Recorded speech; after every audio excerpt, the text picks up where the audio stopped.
In March of 2025, the Republic of Congo reached a major negotiation milestone with Russia. This negotiation, however, started from September of last year in Moscow between the Russian government and the Congo's National Petroleum Company. And now, Russia Parliament is to ratify the agreement to make way for the commencement of the build, own, operate, and transfer, the BOOT oil concession for fuel product pipeline stretching from Point Noah to Brazzaville. This contract is to last for 25 years.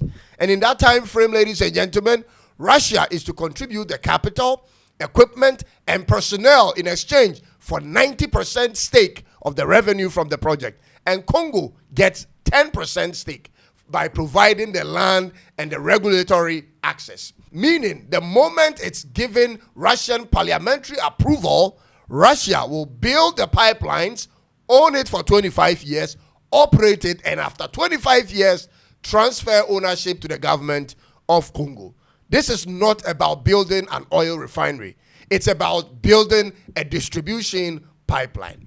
Now, the pipeline from Point Noah to Brazzaville is approximately 455 kilometers in distance, and the two countries, Congo and Russia, are yet to put any figures out at this point. But ladies and gentlemen, we can speculate and do some comparisons on the industry standard cost for making a 1 kilometer fuel pipeline.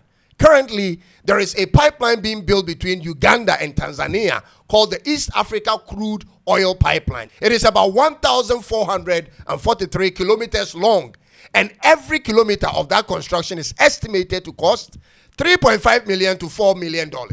By the time of completion, they expect to have invested $5 billion into the project. And this is where I become troubled in my spirit. If 1,443 kilometers of pipeline will cost $5 billion to complete, then 455 of pipeline in Congo will be lesser. Ladies and gentlemen, it will cost about $1.6 billion.